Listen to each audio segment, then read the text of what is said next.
Hello, I'm Ellen Dunbar. I'm here to talk to somebody very interesting for the Hall of Distinction. The date is October 10th, 2015. We're in San Francisco, and we're going to go to a ceremony. But tonight, first, we're going to get to know one of our wonderful inductees, Nancy Humphreys, who you will soon learn has much to share with us about her social work life. Nancy, could you tell us, how did you happen to become a social worker? Well, I graduated from Occidental College in Los Angeles in June of 1960. And I realized I would have to have a job because in my era in college, one was supposed to have found a husband by the time the graduation came around, and I hadn't accomplished that. So it was clear I had to have a job. So I went to the head of the sociology department that had been my major, and I said, what do I do with a BA in sociology? And he said, not very much. And then he said, but the County of Los Angeles hires social workers. All you have to do is take the civil service test, and if you score a certain amount, you can be a probation officer. If you score less than that, you can be a social worker. So I went and I took the test, and on September the 11th, 1960, I was hired by the Los Angeles County Bureau of Public Assistance as a social worker. And I worked first as an intake worker for the then ANC program, later Aid to Families with Dependent Children, and also General Assistance, which was the county-administered relief program. And I remember that one afternoon I was back in the cubicles where you were supposed to record your home visits and so forth, and they had installed a new microphone system where the director could speak to the entire office of probably 200 or 300 people sitting each not in cubicles but just out in the open. And he loved to talk on that thing, so he was constantly making references. And I remember hearing that the County of Los Angeles had a stipend program whereby you could go to a school of social work and get your MSW, and they would pay for 1 year of it, 3/4 of your salary, plus your tuition and books. And I thought, my goodness, and that was really my first introduction to MSWs. I didn't know really much about. So I applied, I got it, and the second year I was in the MSW program at University of Southern California. And the second year I was funded through the state, had a program. It was by no means as generous, but it paid for my tuition and books and a small stipend, but certainly better than what students deal with today. So then that's how I became a social worker. But in writing my personal statement to USC in order to get into the program, because I had a very poor undergraduate GPA, I had a 2.46 because I kept flunking the language courses because I couldn't seem to master Spanish, and I had to in order to graduate. So I had to talk my way in to the MS, and I had to take the GRE, which I did well on. But I realized that I had to. I've lost my train of thought, is what's happened here, and I don't know how to do it other than to know. No, wait. I want to finish, because what did you? Because I know he can edit this out. What influenced you to get into the field? Right. So when I went to write my personal statement, there was a very clear question on it that said, "Have you ever known a social worker?" And the first 5 drafts, I said no. And on the 6th draft, I remembered when I was 14, I had polio. And I had a social worker assigned to me and my family. And so I thought that, I finally remembered this, I thought that I would get a white coat like that medical social worker had when I went to work as a social worker, which of course I didn't. And the other thing I didn't know was that my mother had worked for the relief department during the Depression. And it had just never been discussed in my family life. And it wasn't until years after I had been a social worker. And I don't know why she never chose to talk about that. perhaps because she had graduated with a master's degree in political science and hoped to teach. And there weren't any teaching jobs at the height of the Depression, so she became a welfare worker for a brief period of time. So like almost everybody in my generation, because there were studies done of how did people make the decision to become social workers, it was after I completed my undergraduate degree, and I stumbled into the profession, and it turned out for me to be a perfect choice. So what was social work and political, social, and economic climate at the time? Well, in 1960, John Kennedy had just asked us not what our country could do for us, but what we could do for our country. And so public service was, had a fair amount of respectability, perhaps welfare work not so much as some other kinds of public service, but I, along with most other people my age, had a real sense that we owed something to the community, that we owed something to the public, and so it was fairly well respected. And of course, the social service amendments to the Social Security Act had been passed in 1958. They weren't funded until John Kennedy became president. So it became possible to actually use some of your time as a welfare worker, either both intake and continuing, to do services for people. Prior to that, you were just supposed to determine their eligibility and recertify their eligibility and make midnight visits and all of that kind of nonsense. So it was an era of much more favorable policies in a time that was fairly progressive. The Civil Rights Act was passed in 1964, and while it wasn't popular in whole parts of this country, it certainly was a policy platform that changed everything in this country. So I would say I was very fortunate in the 1960s to become a social worker. And I have often said to graduating students that I was much more fortunate to graduate with an MSW in 1963 than they are today graduating with an MSW in 2013, 14, or 15, where the job situation is very much different. So how did your career develop? What was your primary focus? Well, I will tell you that I'd like to describe that in two parallel ways. I have been fortunate to have an exceptionally rich volunteer professional opportunities, and I've also had wonderful jobs, and so they are two different tracks. I worked for the welfare department for 10 years. I held the same job in the welfare department during those 10 years for only 13 months.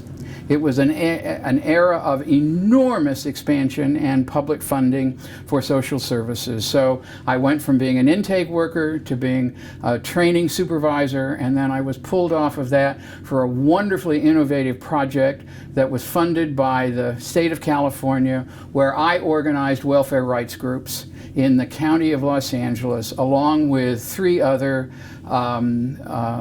social worker employees of the agency, none of whom had MSWs except me. One who was African American, who worked in the African American community. One who was Hispanic and worked in the East Los Angeles community. I worked in the Long Beach and white welfare areas, and another African American worked in other parts of the African American community. We organized demonstrations with welfare mothers, took them down, filled the Board of Supervisors 790-seat arena on multiple occasions, until finally one of the 5 members of the Board of Supervisors said, "Who are those 4 people that seem to come with all these rabble-rousers?" Because with all due respect, and I'm sorry for the taping, but one of the things that happened is welfare mothers stood up and said, "What are you white motherfuckers doing, fooling with our lives? This is not right." I mean, it was just breathtakingly powerful. So one day one of the supervisors said, "Who's funding these people to bring all these people down here? And somebody said, well,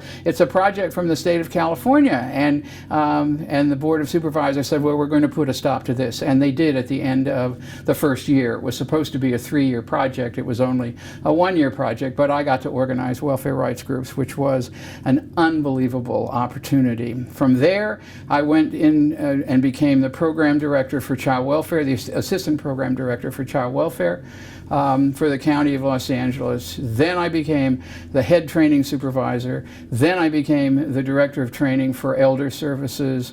And then I left the department in 1970 to go to the brand new UCLA doctoral program to get my doctorate in social work. When I finished the coursework, it took me forever to finish my dissertation, but when I finished my coursework, I got a job at Cal Poly in Pomona teaching in the BSW program.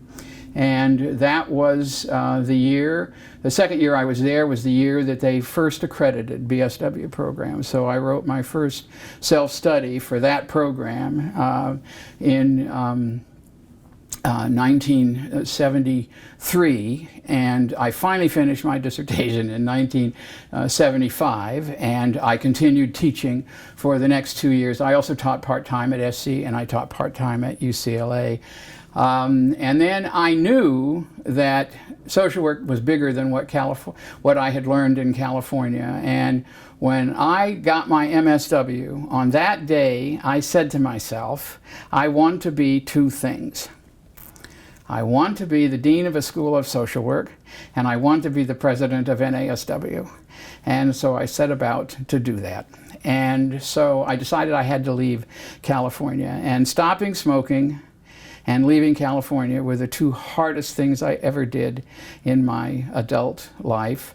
And I was hired at Rutgers in New Jersey, the State University of New Jersey, and they had a program. One man, his name was Morris Siegel, had started this of arguing that policy was a legitimate social work practice method. He didn't call it policy practice, he just called it policy. And he had 10 to 12 students every year who were placed with legislators or in policy-making bodies, and that was their major, that was their method major.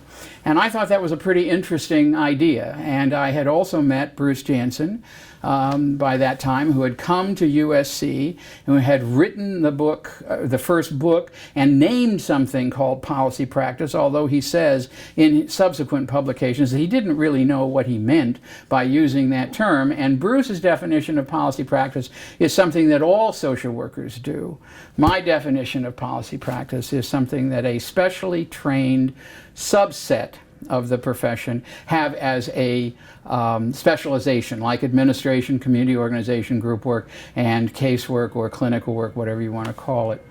So I had 5 years at Rutgers, and while the time I was at Rutgers, I was elected president of the National Association of Social Workers, only the second woman ever to be so elected.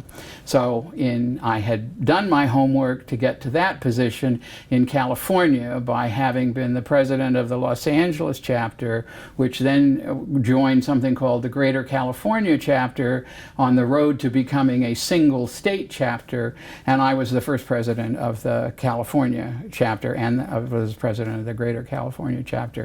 And I didn't get those jobs without being the one who took the minutes at the meeting, got the coffee when Chauncey Alexander asked for coffee, or George Nishinaka for that matter. I did a lot of that kind of work to make certain I was ready to be president of NASW. And so because I was president of NASW, I had a fairly high national profile, and I have the distinction of having spoken in all 50 states and having therefore eaten chicken in all 50 states. And the last state I ate chicken in was in Montana. And a few weeks after I spoke there, they got together and they sent me a little statue that is the outline of the state of Montana, and in the center of it is a little chicken, and then it has the date on which I accomplished my 50th state of eating chicken and speaking. So I had a fairly high profile, and Michigan State University came looking for a new director, which is, in terms of the position, the same as being a dean, but in the Midwest, in many Midwestern schools, it was called a director for whole complicated reasons that we don't need to go into. And so I was there for 5 years, and then from there I was hired as the dean at the University of Connecticut. And I stepped down or up, depending on how you want to look at it, from the deanship to faculty, headed the Policy Practice Institute, the concentration, and created something called the Political Institute, the Institute for the Advancement of Political Social Work Practice, which on its 10th anniversary in 2006, was renamed the Nancy A. Humphreys Political Social Work Institute, which still exists today. And I have now retired, and there is a new permanent director of the Political Institute. All of these experiences, are there examples of things that you learned that you would do different, or you can tell others? Sure, there are lots of things. I mean, I made lots of mistakes, I think, like anybody does in the course of their career. I found deaning to be, at two different, very different schools, deaning or directing, two different schools to be like herding cats in terms of faculty. And I think personnel management for any administrator is the least fun part of your job. I think for academic administrators it's even more difficult because, of course, in the end the faculty has more power over you than you have over the faculty, and they know that, and they will act on that. So I think that there are things certainly I would have done differently on each occasion, but on the other hand, I think I have had an unbelievably rich set of experiences and opportunities, which have been really facilitated by the fact that I became a social worker in 1960 during this period of enormous explosion in public services and also in social work. I mean, when I became a social worker, there were 30 some odd MSW programs in the country. The last count I knew, there are 200 and some odd social MSW programs and 400 or 500 BSW programs, which were almost unheard of. In the 1960s, there were probably 25 BSW programs around the country. So the profession has exploded, public services have exploded, and that isn't always to the good, but it certainly has made for a lot of interesting change if you wanted to take advantage of it. Well, in addition to having spoken every state, yep, which I've heard mentioned before, what would you pick out as being most satisfying experiences in all of this? Well, I think, well, there's one other thing I haven't mentioned at this point because I wasn't quite sure where to put it in. I helped found social work in Armenia. While I was dean of the University of Connecticut School of Social Work, I was approached by an American MSW who had spent a year in Armenia after the earthquake in 1988. A devastating earthquake during the time that the Soviet Union was beginning to collapse. So the Soviet Union couldn't do anything about these hundreds of thousands of people who were homeless, about the thousands and thousands of people who died in this earthquake. The only thing they could do was relax travel restrictions. So lots of Armenians from around the world, from the diaspora, went to Armenia in order to try to be helpful. And so this guy, his name is Garbus Masigin, helped set up a treatment program for traumatized children from the earthquake zone. And while he was there, he met the head of the sociology department at Yerevan State University, which is the public university in Armenia, the research university in Armenia. And she was a member of the Supreme Soviet and a very close confidant of Mikhail Gorbachev, came to the United States with Mikhail Gorbachev on several of his visits with President Reagan. And so this was a woman of great consequence, and she wanted to create social work. And she said to him, "Can you find me somebody in the United States who will work with us?" And so he came home on a home visit. I met him on a Sunday afternoon, and I became the co-founding mother of social work in Armenia, which I could have never envisioned such an opportunity. I could never have envisioned being on the ground floor of something called policy practice, and having seen now probably 150 young students, mostly young women, who are deeply committed to seeing their career only be in the arenas of social change and policy making, and on top of that, to have founded this notion of political social work practice. I mean, Mary Ann Mahaffey, who was the first woman president of the National Association of Social Workers, was, while she was president, an elected member of the full-time Detroit City Council. Mary Ann Mahaffey was a political social worker. She never called herself that. She wrote a book with John Hanks called Practical Politics, which talked about how you testify, how you work in campaigns, how you do some of the political tasks, but didn't talk about social workers running for office. My definition is social workers are running for office, and when they're elected, they're political social workers. And Barbara Mikulski, who is unfortunately leaving the Senate, has never missed an opportunity as a senator to say, "I am a social worker." So to have the opportunity to push that initiative in the profession is, and to see students gravitate toward, I mean, before I retired, we had run 18 campaign schools, 2-day campaign schools where students came from all over the country.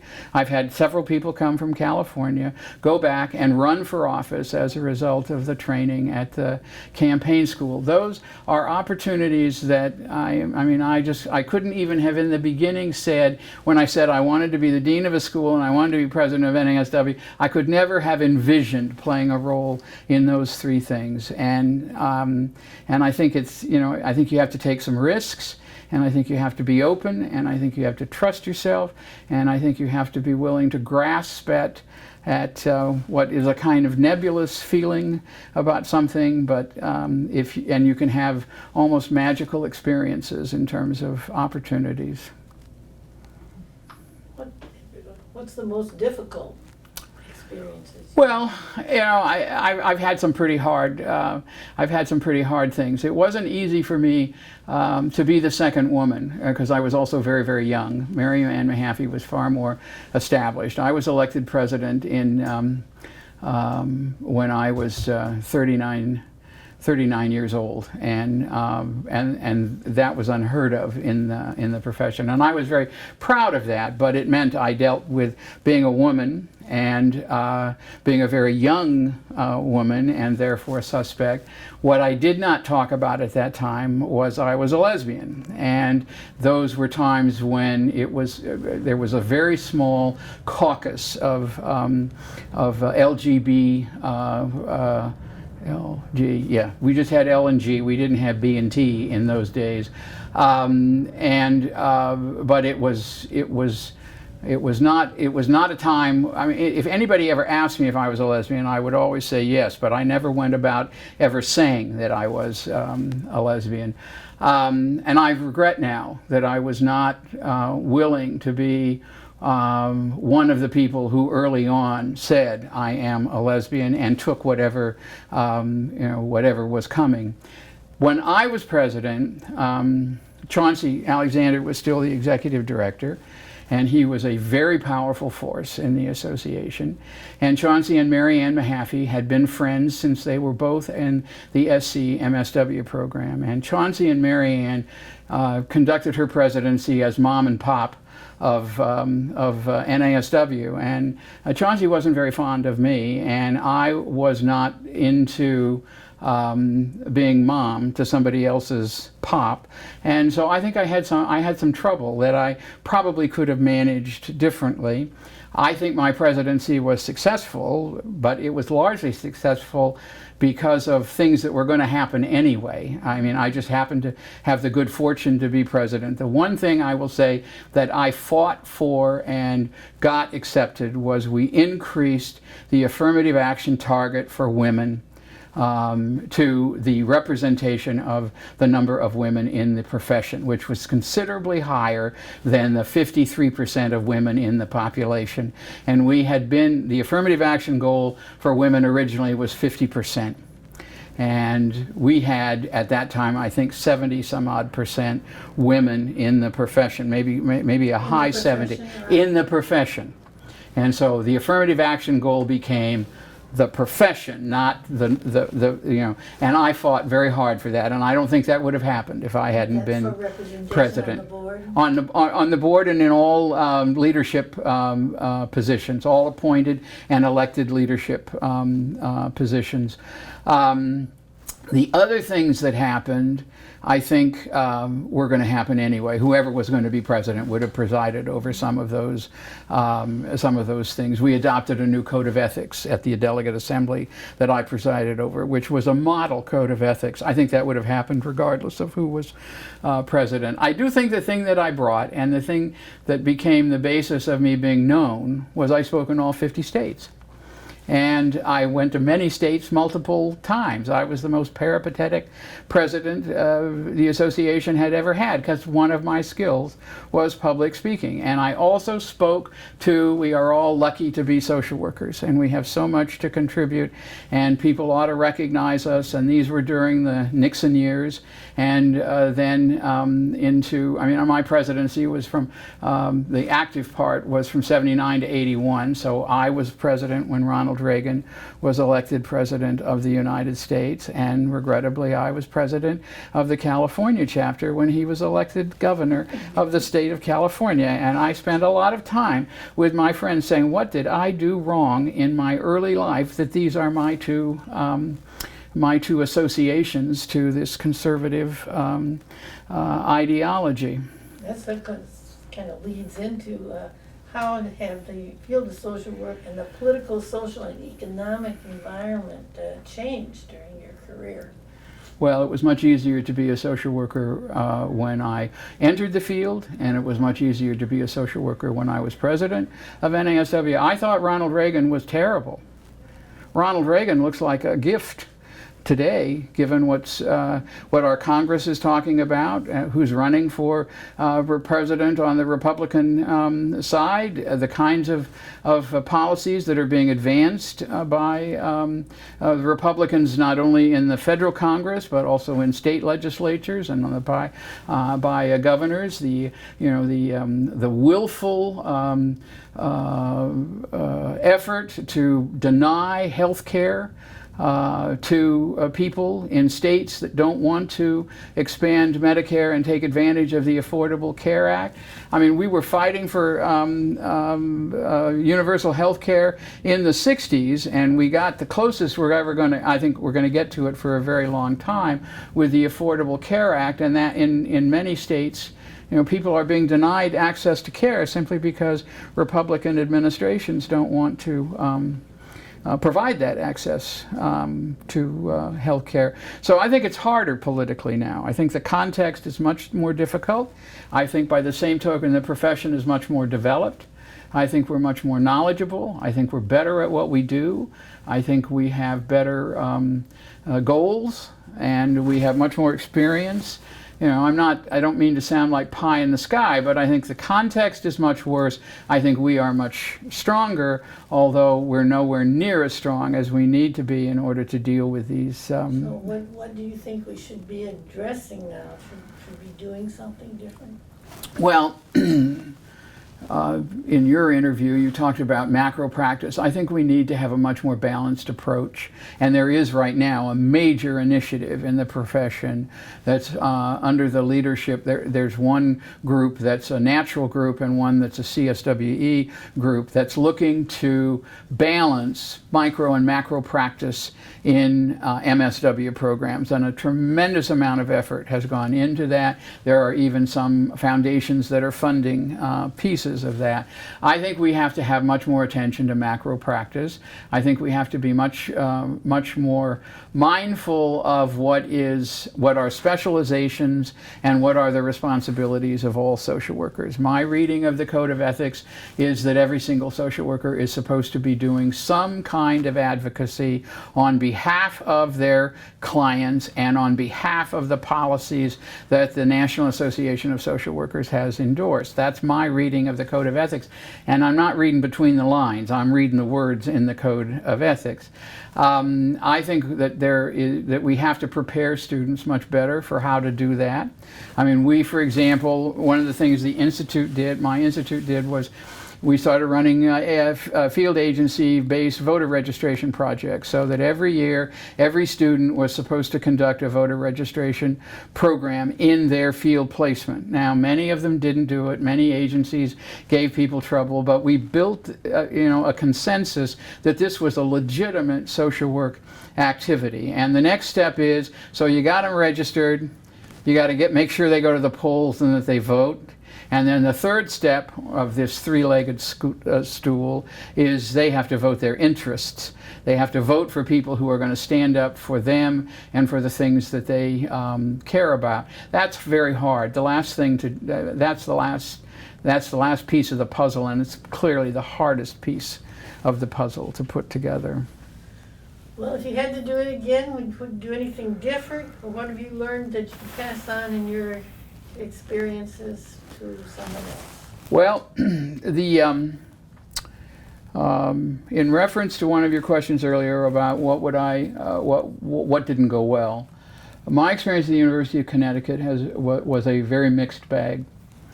The faculty voted no confidence by a vote of 1 vote in my deanship, which had to do with the fact that the university, in recruiting a new dean, said we will only hire someone who has been successful as a dean at another program, because our School of Social Work is in such a mess. We will not hire anybody who isn't a proven. So I got the job, and UCONN, which is what the University of Connecticut is called. I always thought the UCONN was someplace in Alaska, but it's actually in Connecticut. Happens to have the highest or the second highest salaries of any public university in the country, because we have a very strong union. The American Association of University Professors negotiates salary agreements for faculty every 3 years, and so we are paid extraordinarily well. And so the university recruited me and hired me. The faculty said to me, we must change, we know we must change, and they all said they wanted me as the dean. What it turned out they meant was they thought the other person would do the changing and they could continue to do things as they had done them before. And it doesn't work that way. So I'm sure I made many mistakes in how I handled that process, but it became a 9-year struggle that really intensified after the 5th year. After my contract was renewed at the end of my 5th year, then it escalated, and they felt the stakes were now even higher. So they became even more vitriolic in their objections to me. The university did not support me. The university said, you have to sort this out yourself, because the leadership who had brought me had changed, and there was leadership that just wasn't supporting deans on much of anything. So I said to the university, something has to happen here. I wanted to bring a consultant in and process this out and so forth. The faculty wouldn't have anything, wouldn't hear of it. So the university said, this is what we're going to do. We're going to give you a year's leave at full pay. You do whatever you want with that year, and we're going to put a temporary person, an interim person in the deanship, someone from the provost's office who will work out all these things, and then you can come back. Well, that person, everybody was angry at him within a matter of a few months. And I decided once I was out of there that I was probably shortening my life by struggling with all of this. And so maybe I didn't want to shorten my life. Maybe I just should resign, but I should resign with guarantees because I had been treated badly. So I got an attorney, a really good attorney, who worked with somebody on the law school who was really the power behind the arguments that were made. And I got a sweetheart deal that was just unbelievable. I mean, I didn't lose much money when I went back from the deanship to regular faculty. I have an office that was unlike anybody else's office. They created the Institute for the Advancement of Political Social Work Practice and funded it for 2 years. And let me squirrel away money out of that funding for future years, so I had probably 5 years worth of So out of that, funding. your advice to somebody else might be? Don't give up when you are at your lowest point, because out of that lowest point can come, I mean, in my case, it's been the opportunity to argue that there is a whole other practice method out there called political social work, and everybody ought to get on the bandwagon. And I think people slowly but surely are getting on the bandwagon. That never would have happened if I had just served as the dean for 10 years or maybe even 15 years. I would never have had that opportunity. And that's not the first time in my life. I remember years and years ago there was an administrator while I was the associate director of child welfare who said we weren't supposed to do something in relation to one person that nobody liked. So I went along with not doing it because I had been told that I wasn't to do it. And then that person had enough power to say nobody should have ever not consulted me. And so the person who told me I couldn't consult that person said I never said that. So I was threatened with being fired. And I remember being, I was just beside myself. I mean, I was Nancy goody two-shoes from a middle-class family in Southern California. What was this happening to me?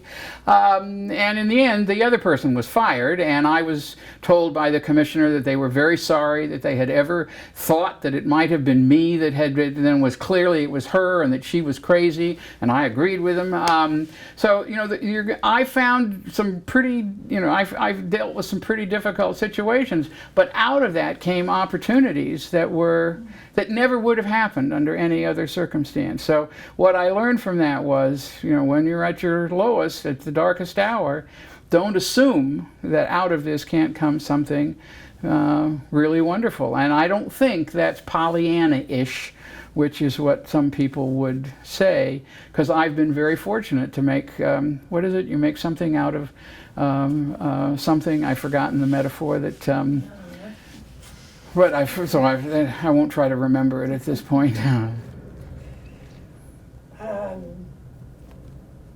Any other comments? Anything you would like to add? Well, yeah,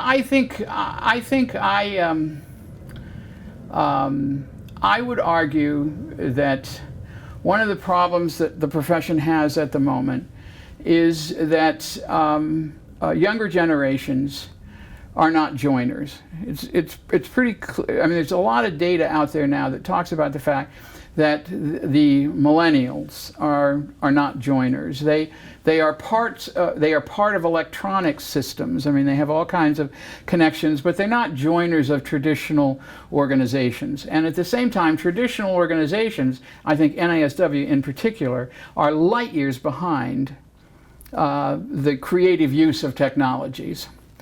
I don't think our web pages are necessarily as good as they could or should be. I don't think we're using a lot of the stuff. And I don't do any of this stuff. I mean, I made a decision probably 3 or 4 years ago that I had only so much brain power left, and that if I spent a lot of time trying to learn all this stuff, which is very contrary to how I am as a person and how I think, that was all I was going to ever be able to do, and I wasn't going to be able to put down on paper, which I really need to do, and which is very hard for me to do because I am not a good writer. I am a good speaker. I am not, unfortunately, a good writer. So I think that, that people that young social workers need to understand that we all are only as good as those organizations that represent us. And if you're not involved in your professional organizations, it doesn't always have to be NASW. There are others. There is still the Association of Black Social Workers. There is the clinical.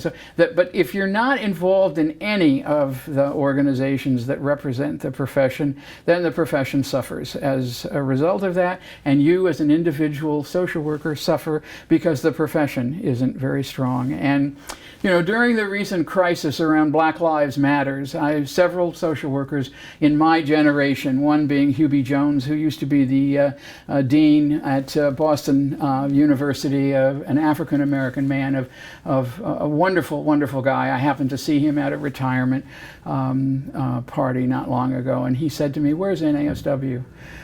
Where's NASW during this crisis around Black Lives Matter?" And I don't happen to know where NASW is around that, but I think that's the civil rights issue of our time, and I certainly know where NASW was during the civil rights movement in the 1960s. I know where NASW was in the women's movement, although it was a movement in which women were very involved. Some of the men weren't so sure that that was really necessary, that we women really didn't need affirmative action after all. And I think I know where NASW was in the LGBT social movement. We were the first organization that ever used AIDS as a theme for Social Work Month, ever talked about AIDS publicly as an organization. And I don't think that's inconsequential. I think that's I think that took courage, and the board at that time, I don't remember who happened to have been the president at that time, but the board had to have had some serious debate about putting ourselves out there associated with the AIDS crisis, given how mostly everybody else turned their backs on it. So where is NASW in Black Lives Matter, and where are social workers in terms of NASW? I mean, NASW is losing membership.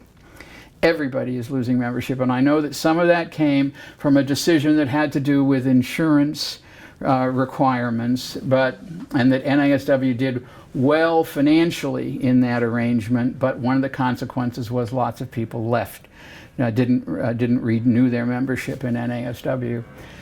I think we're weaker if we're losing members and if we don't have strong organizations. And so I would plead with young people, even those who are being normative millennials and therefore not committed to organizations, to rethink the consequences of that for their professional work life. Because many people are just starting out as social workers, and if they're lucky enough to be like me, they're going to have 55, and I may not be working anymore, but I am still a social worker, and so I'm going to keep that, I'm going to keep my 55-year clock counting, and next year it'll be 56, and hopefully I'll get maybe up into the 60s if I take care of myself. Anything else you'd like to add? No, other than I'm very glad I became a social worker. It was not planful. I stumbled into it.